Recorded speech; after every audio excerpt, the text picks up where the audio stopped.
I do not support corruption. Corruption. Acknowledging that we have sinned against the people of Jamaica. Maroon rights. Maroon, the status of the Maroons, that's what we're talking about today. And I'm very pleased to welcome as my first guest today, the leader of the Accompong Maroons, Colonel Chief Richard Currie. Chief Currie, welcome to the program. Former Prime Minister Golding, thank you for having me, sir. It's a pleasure to be here. I'm glad we were able to get you. Now, you have been much in the news recently. The issues regarding the status and the rights of the Maroons, those are not new issues. They've been around for a long time. But since your elevation as Colonel, you have been pursuing those issues with renewed vigor. What precisely are you insisting on, and what's the approach that you see towards bringing the matter to some sort of satisfactory conclusion? Thank you for that question, sir. All right, well, let me start by saying, former Prime Minister Golding, that I know you're a very diplomatic individual, right? And the way you've carried yourself through politics, and I would also gather through life, has been maintaining, a balanced approach and, giving yourself the respect of information and time to process and make accurate decisions. Now, I've been asking for just that diplomacy, because what has been missing and lacking for all this time in Maroon history is diplomacy. It's almost as if the Maroons were just a memorabilia, and there's so much more context behind that. Why? Because the Constitution, which I heard you mention earlier, doesn't make any mention of Maroons.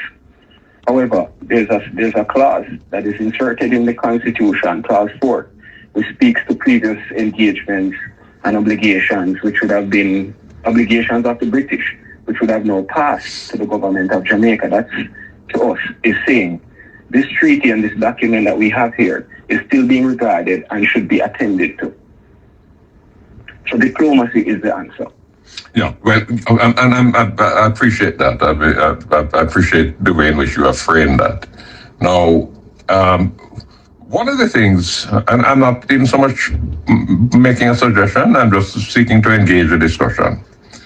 One of the things that seems to, the bone of contention seems to be the claim to sovereignty, Right. And that has been challenged by lawyers. The position people like Dr. Barnett and Michael Hilton have taken, Professor Daciani, different from the position that, say, Bert Samuels has taken.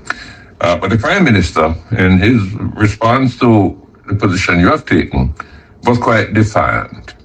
The question of sovereignty, it seemed to me, that if we were able to find a way to sandpaper down that particular issue, then we may be able to get some traction on the others. Because if you look at the treaty, for example, where it says, it sets out the leadership succession of the Maroons, starting with Kodjo and then his various brothers.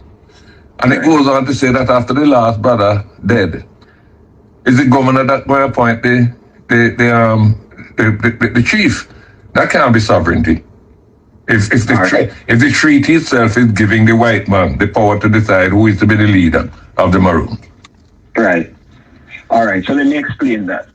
So I heard you mention a couple of articles in the treaty, which I'd love to go back over a few of them for you and, provide some clarity and context, which many Jamaicans and historians right through have missed, right? And I'm hoping that with this, it makes it a little bit clearer.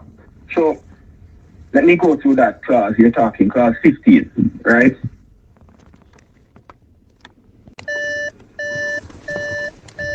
It says that Captain Kodjo shall during his life be chief in command in Trelawney Town. As you said, it goes on after his decease.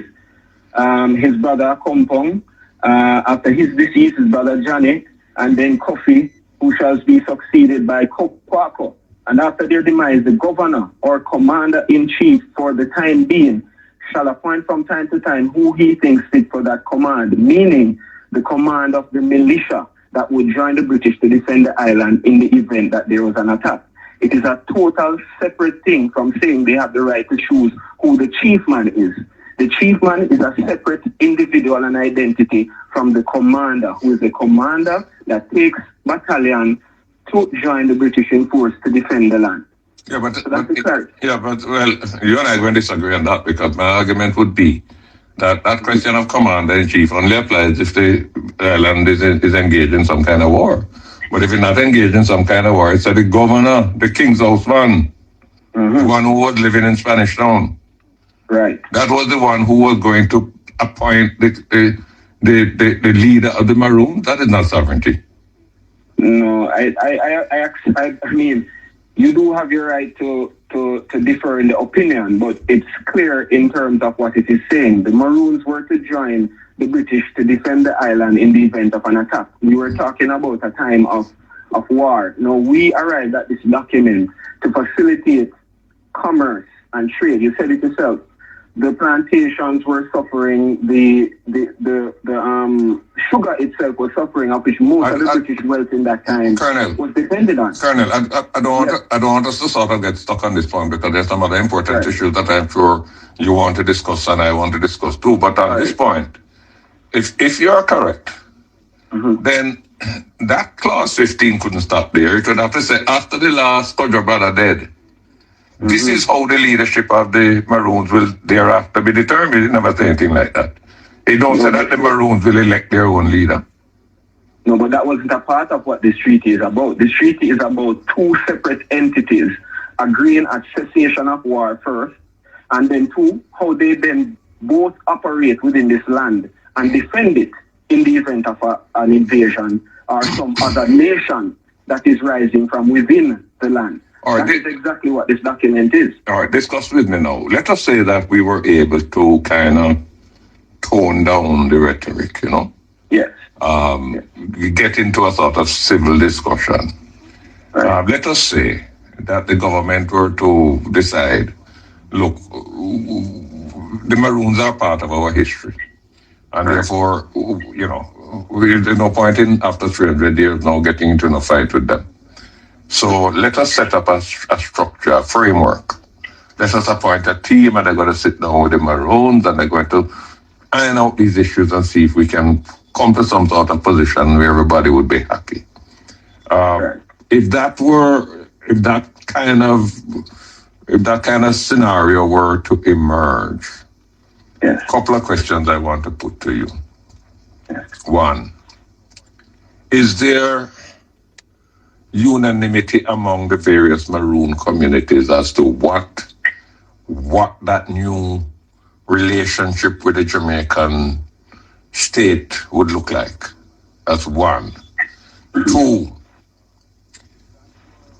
is the question of sovereignty so riveted, so fixed, that is going to prevent any kind of movement on the whole issue of self-governance? Because you see, my thing is that you can have a community in Jamaica that within the framework of our laws and constitution has self-government, you know, has certain rights that are reflected, if not in the constitution, reflected in law.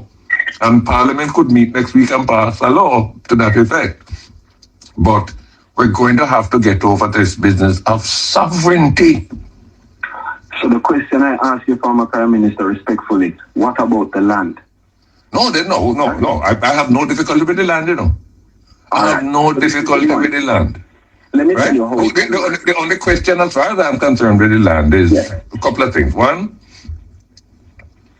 the boundaries of the land. Because if I read the treaty and I understand it, the treaty basically lets it up to the Maroons themselves to go work out the boundaries, right?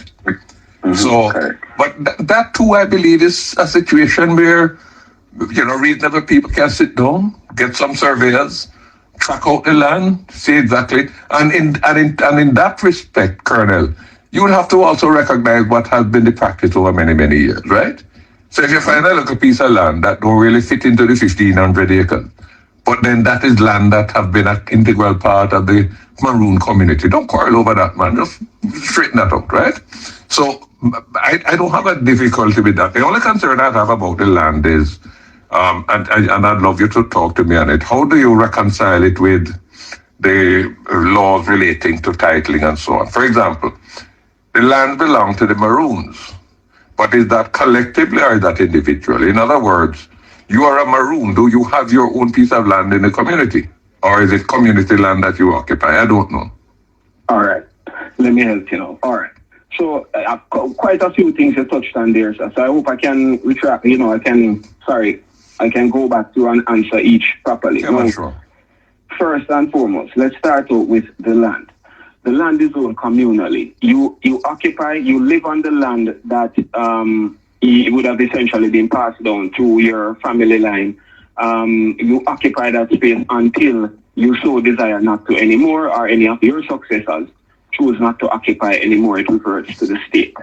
So essentially, Maroon land is communally owned, right? Now, when you talk about the territory, it says that they shall, this is thirdly of the treaty, that they shall enjoy and possess for themselves and posterity forever all the land situate and lying between Trelawney Town and the cockpits, which is cockpit country, to the amount of 1,500 acres bearing northwest from the said Trelawney Town. So we can agree that the 1,500 acres is not in Trelawney Town. It says bearing northwest from said Trelawney Town.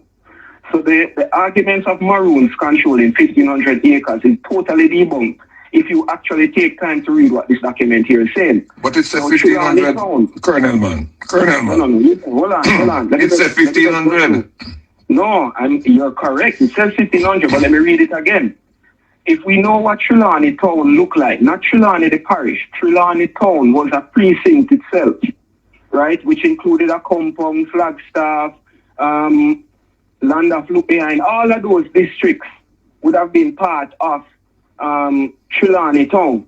Now, Trelawney Town was within cockpit country, right? So when it says they live on lands situate and lying between Trelawney Town, you're talking one parcel of land here, and the cockpits, the second parcel of land here, to the amount, which means including 1,500 acres bearing northwest from the said Trelawney Town. You're going to have a difficulty there because your idea of what was given seems to be very elastic. My idea of it is that it was very specific. If I say I'm going to sell you 100 acres of land between Halfway Tree and Crossroads, you can't go capture the whole of Halfway Tree to Crossroads. We have to agree. We have to agree. Which part between Halfway Tree and Crossroads is the 100 acres that you are to get?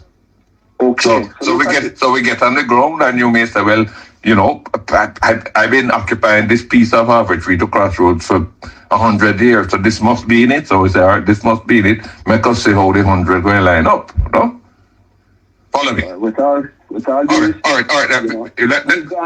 We've gone a length at that discussion, and I mean, we're pretty certain and with, concrete evidence of what this document is portraying exactly is outlining the domicile of the Maroons.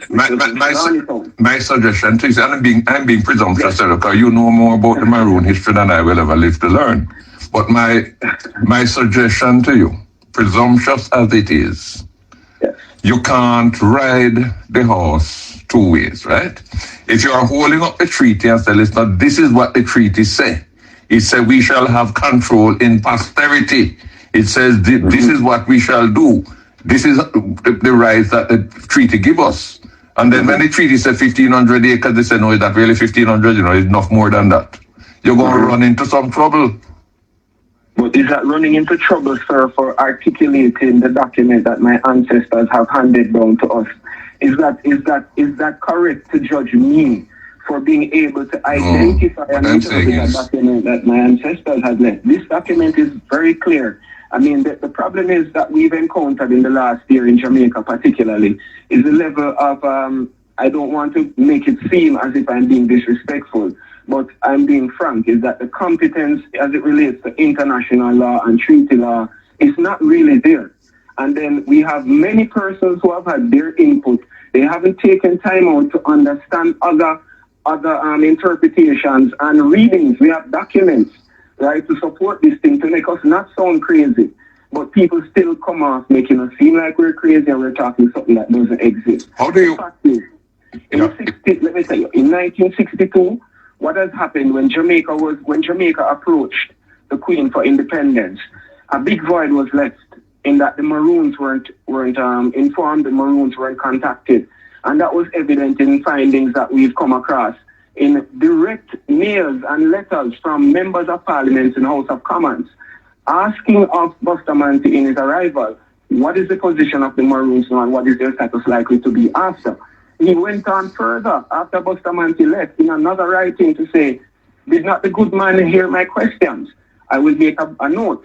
The fact is we do not want to challenge the Maroons on this situation to have them go back to the Queen over something that could be amicably resolved.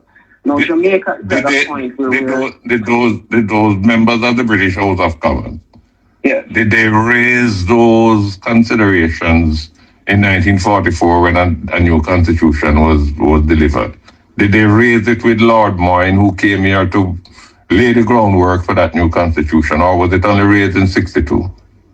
And remember, the leader who presided over the negotiations for the constitution wasn't Buster, it was Norman Manley. Right. The questions were directed at Bustamante, though, you know. I'm saying that what we have found is that there was some amount of contact and discussion that ought to have taken place then that didn't.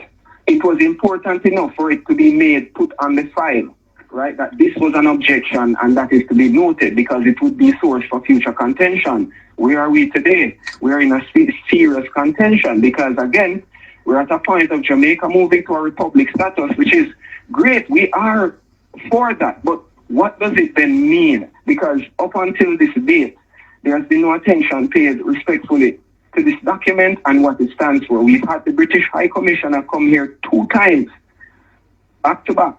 How do we reaffirm that this document still stands? So how do we move forward? How do we yes. How do we reconcile the sovereignty claim with the authority of the government? For example, okay. Let us say a man down in Magati kill another man and him run into Accompong to go hide out. Can the police enter Accompong to apprehend that man, or have to get permission? Or they have to get permission? Let me read this for you. Ninthly, that if any negro shall hereafter run away from their matters or owners and shall fall into Captain Cudjoe's hands, they shall immediately be sent back to the chief magistrate. You notice it didn't say plantation. These were criminals. Chief magistrate or the next parish where they were taken. Answer my question. So let me say this to you. Because I'm not talking about a slave that run away. I'm talking about a man who has committed a crime. Hold on, he's a fugitive. So of course, just like in international arrangements and diplomatic engagements where countries and nations have extradition clauses and extradition treaties, this is no different from what that is. So if there's a criminal that comes into the state or into the state of Accompong, and we find that person to be culpable and is a wanted person, then by all means. So you have to find the person culpable. No, if it is I'm saying. So what you're saying is what you're saying is he's wanted for a crime, right? If he's wanted for a crime, right? Then he has to. If he's here and hiding out, we cannot provide safety for criminals. We cannot stand for lawlessness. That's not what we're built on. We're the safest community in the island. So what would happen? What would happen is we would make contact with the police if there is a warrant out for that person. I'm asking. I want a specific answer from you, Colonel. Because I mean, you're sharp. Go ahead. When the police vehicles head into Accompong because them have information that the man is in there, what happens when they get to the perimeter of Accompong? Are you saying that they have no right to come in there to go hunt down the man? They must wait for you to hand him over, or they must apply for extradition? I did not say that. What I'm saying is, as in the past, where there was an engagement and agreement in place as to how you handle these matters. Right now, we informally have one in place where if there is a criminal here, we would expect, as it has been in the past, that the police or the head of the division would make contact with the chiefman or the colonel, right, at that time to say, look, there's a man in your community, he's wanted for X crimes, and we are coming to get him, or we want you to hand him over. It was either or either. That was something that was done in past. It is not something new. We don't have a formal agreement now, but you can go and ask the police. I've been working directly with law enforcement from the Magati and Silo divisions in ensuring that there's proper accordance with laws within the territory and expanding geographics.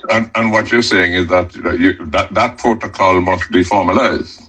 Of course, nothing strange there. Tell me now. I mean, do the Maroons collect taxes from their people? No, we don't. Right? So tell me now, if you're a sovereign state and you preserve all of those rights, what relationship would you have with the budget that the government passes in God knows every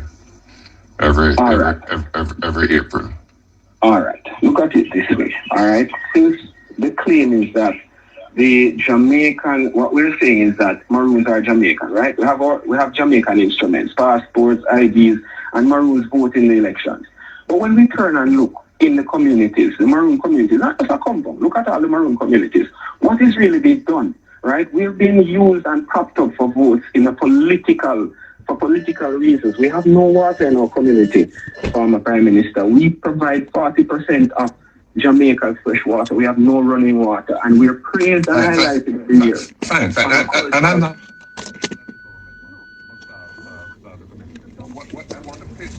I want to pin it down. Because I see where your mind is. So for example. Yes. We get a lot of aid from America, no? Yes. And from England. Yes. To help with our schools or to help with our hospitals.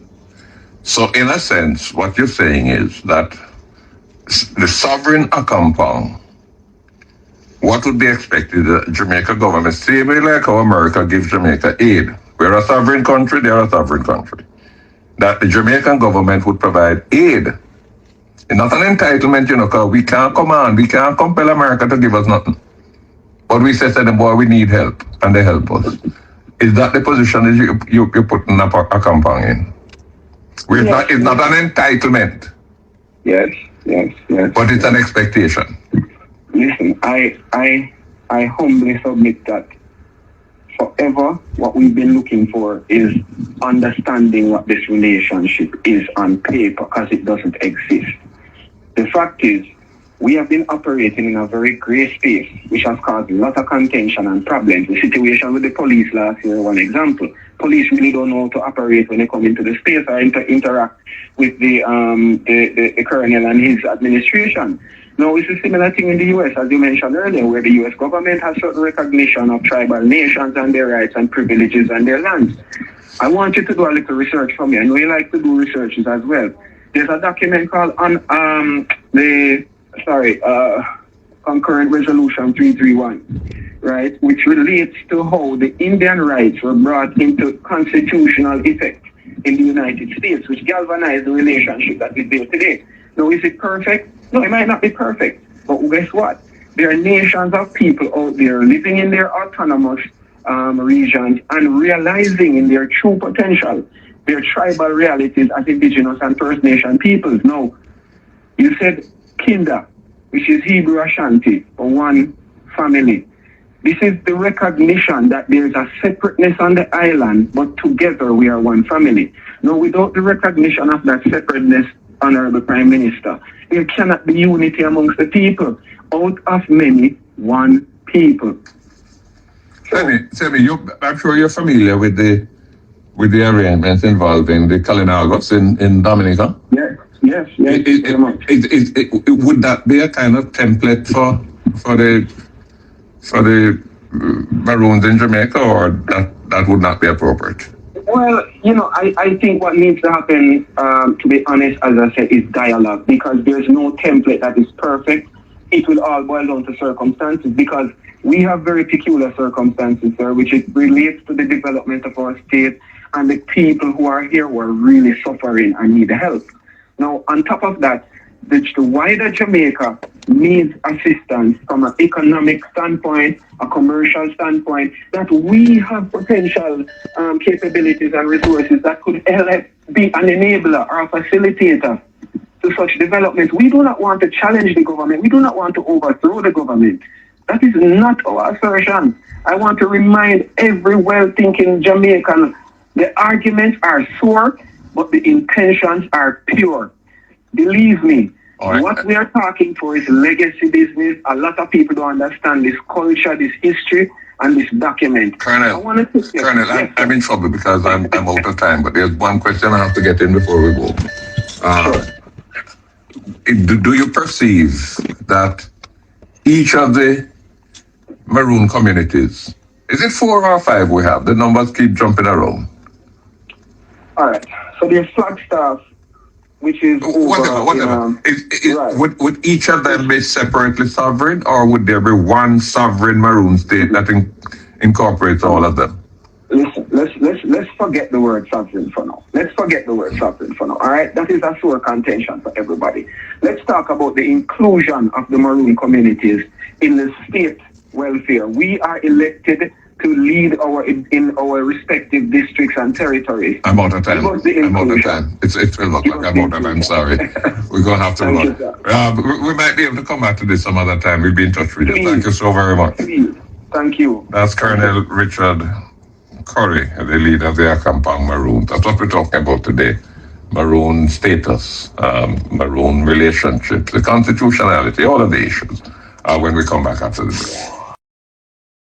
Loyal viewers and subscribers, honorable people, give thanks for your support to the AVI-NUE. Know that I appreciate you sincerely. New viewers, welcome on board. Know that your presence is appreciated. Please subscribe to help the channel and help us reach 1,000 subscribers. Thank you. United we win.